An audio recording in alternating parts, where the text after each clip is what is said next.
What is up, guys? Stark here. I am back for another Fate video, and in today's video we are doing another character spotlight, and this is going to be for the second new character for Lost Belt number 5. This time we're going to be taking a look at the 3-star rider Mandricardo.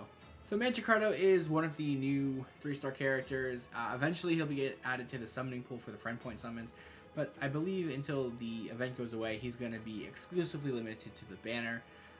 But he's not overall not a limited time character, so you will be able to get him pretty quickly and pretty frequently once the banner goes away.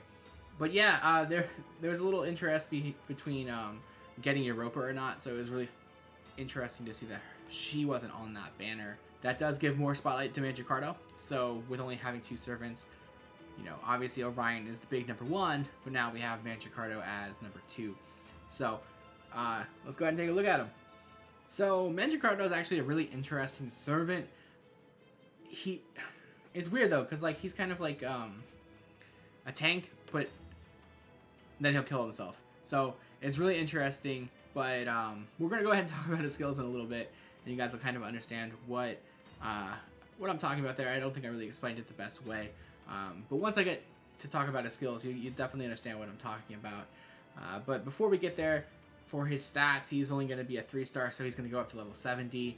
And at level 70, he'll have 6,756 attack and 9,600 HP. For his HP, overall, he'll be 214th, and then for his attack, he'll be 229th. So obviously, he's at the lower end of the stat pool. Being a 3-star is really not going to be very helpful for that. You could definitely grail him and get him up there.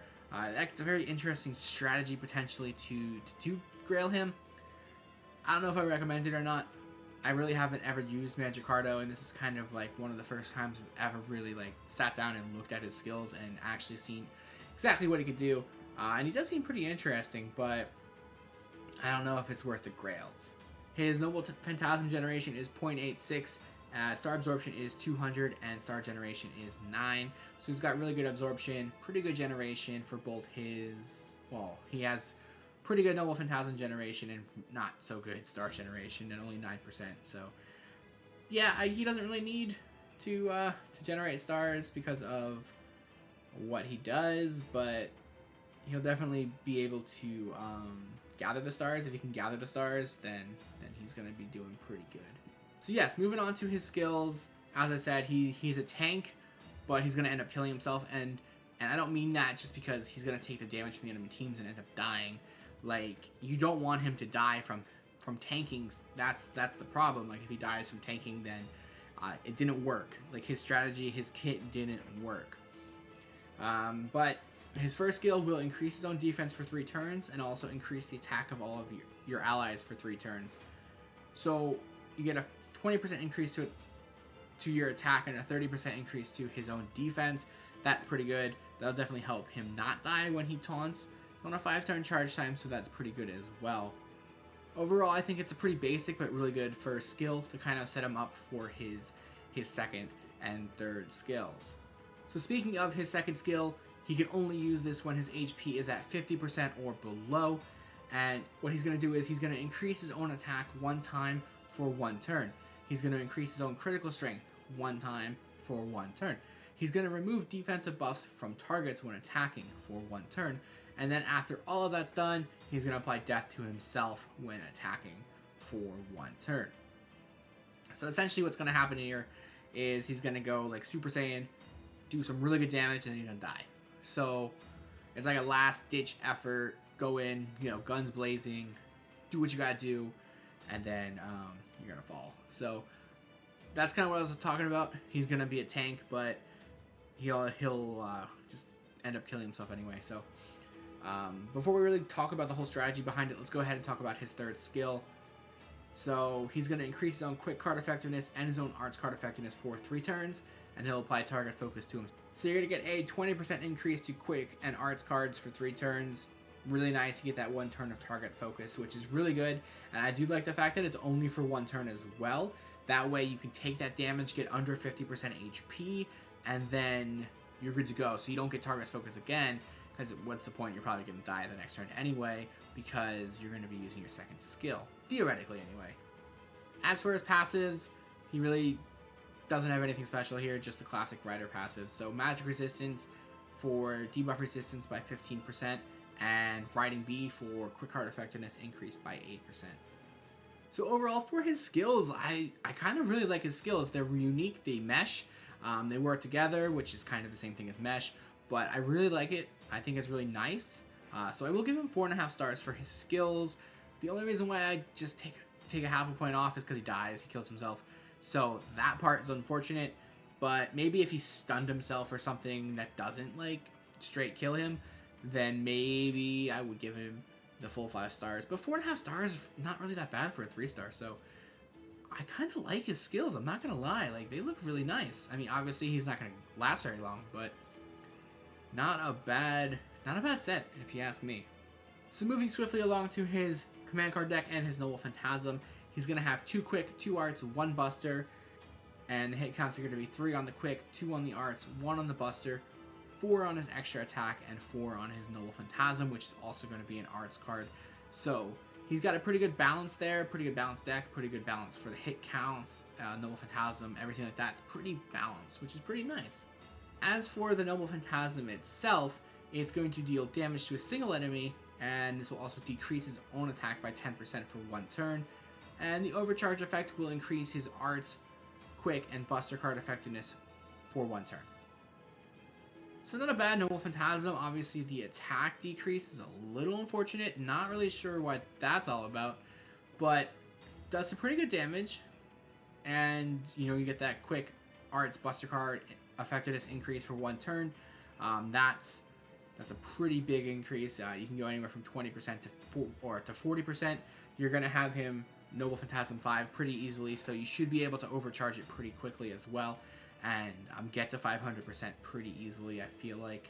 And I guess this just sets up for that following turn, so you could theoretically go Noble Phantasm, use his 3rd skill, and then use his 2nd skill to do some more damage, all while still being active under the 1st skill as well. So you could set up for some pretty big damage, I feel like, with Mandricardo. His Noble Phantasm isn't, I guess it's not going to benefit too much. I guess theoretically you can go ahead and just, I wonder if you can like loop with him, if you can use his Noble Phantasm and then use his Noble Phantasm again the following turn after you buff up for everything. That's interesting. It's an arts Noble Phantasm, so it's definitely possible to be able to loop. Well, I don't know, I'll have to level him up and test it out. But yeah, I mean, it's nothing special for his Noble Phantasm, but overall, it's not terrible.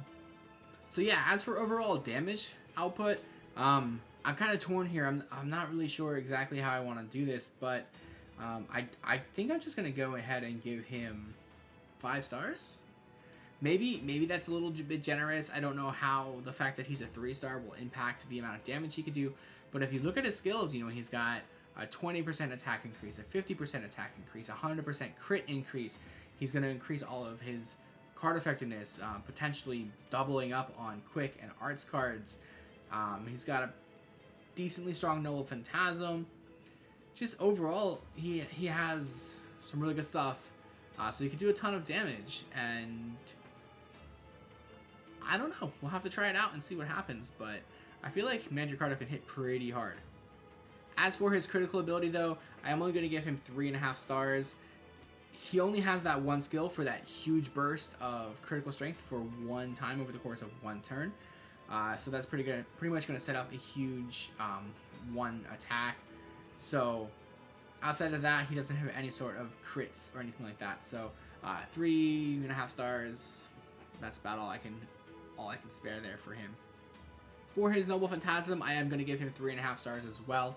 It's a pretty generic Noble Phantasm, really, but it's really not that bad at the end of the day. As a 3-star servant you could easily MP5. You could definitely pull off that 40% increase to all of your card effectiveness.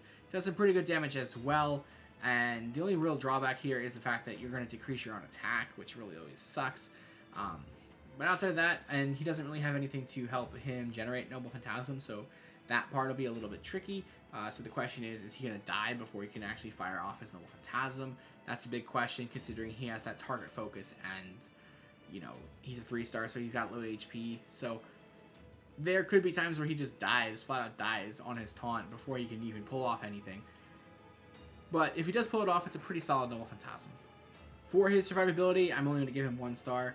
He has his first skill to increase his own defense, but the character literally kills himself, so I can't really give him anything for that. I mean, I really shouldn't even be giving him 1 stars, but, you know, I have a weird little formula that I go by, and he does have a defensive skill there, so I do have to give him something. I can't just give him, you know, 0 stars for that.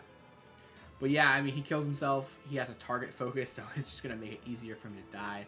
He's a 3-star with low HP, so yeah, I really have to throw my hands up in the air for that one and be like, well, sorry, like, the whole point of your character is to get killed anyway, so survivability is not happening right there. For his support, I'm actually going to give him 2.5 stars. He doesn't have a lot of support. Obviously, he has the first skill, which increases the attack of all of your allies for 3 turns. That's really nice. He also does have a really sneaky support skill in here, removing defensive buffs from enemies when he attacks on a second skill. Sure, he dies after it, but if they have a lot of defense on them, then he's just going to rip it off before he dies, opening up the way for your rest of your team to come in there and do that damage. So, by default, that is considered support. So yeah, he also does have the target focus to take the heat off of your team. So he's going to take the damage for that, but they're not. So again, that's a little bit of support. So yeah, 2.5 stars there I think is pretty fair. Overall, that will give him a 3.3 out of 5. He's definitely kind of a gimmicky character, but it looks like he could be pretty useful and put into pretty good situations. I'm assuming that his second skill does trigger Guts, so you can, you know, go ahead and revive yourself off of that if you wanted to. Not sure if that's actually a strategy you want to pull off. Sometimes it's better to actually have the character die, bring in a backline character, and then do some more stuff there. But he does look like a fun character to use. He's definitely unique. I love unique characters that have like a different set of skills. There's not too many characters that have something like his second skill, so it's refreshing to see something nice come out. I know on JP a lot of the newer characters have been really unique and stuff like that, but on NA for us, we haven't gotten those characters yet, so it's nice to start seeing some different variety in the character skills. You know, instead of just attack increase, defense increase, you know, crit up, quick up, stuff like that. So it's nice to see something a little bit different, although technically all of those skills that I just said are in his skill. It's just the way the skill is structured, the way the character is structured. It has a flow to it instead of just popping in random different effects. But I don't know, maybe just that's the way I think as like a character creator and stuff like that.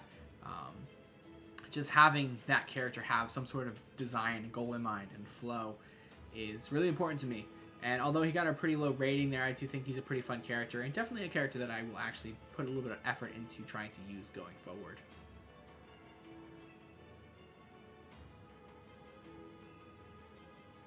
So yeah guys, that is the end of this video. I hope you did enjoy it. And if you did, definitely feel free to like, comment, and subscribe. And as always, I do have the links below to my Twitter, Twitch, Patreon, and Discord. So feel free to check those out, as well as checking out the video that's going to be popping up probably right around right now to show you a link to the video I made about the Christmas giveaway. So all the rules in there about that. Basically, it's just giving away some gift cards for you guys, just for like thanking you for supporting me over the years. So yeah, that's it. I'm done for this one, and I'll see you guys tomorrow for the next video in the 25 Days of Fate.